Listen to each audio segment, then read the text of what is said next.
we all know there are four classically seasons of winter and spring and summer and autumn or fall, as they say in America. I know you just have one big season here, but in the West we have those four seasons. You know the four seasons, but there is a fifth season that no one speaks about, that I realized over the years that no one talked about, but I would see people going through this season that was not none of the four. It wasn't described.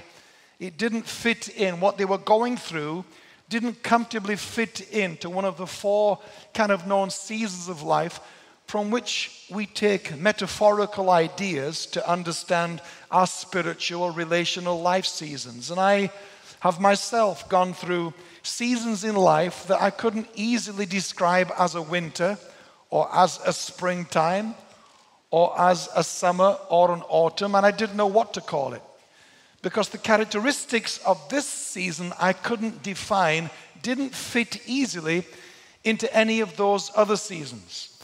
And it's what I call the fifth season because it's the season between seasons that I call the season of transition.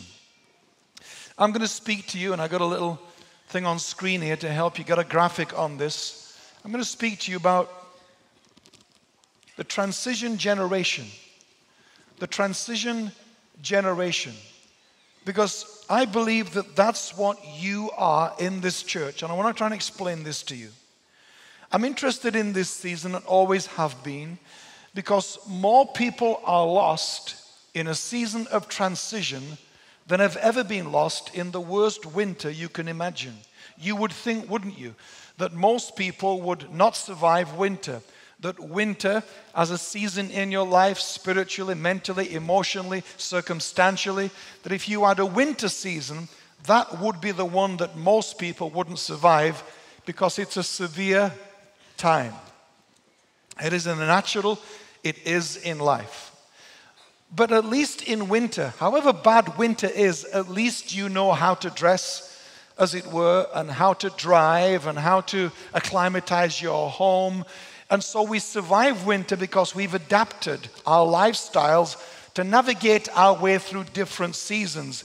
But I have seen more people lost in a season of transition than I have seen lost in the worst winter. And it's because there is no information.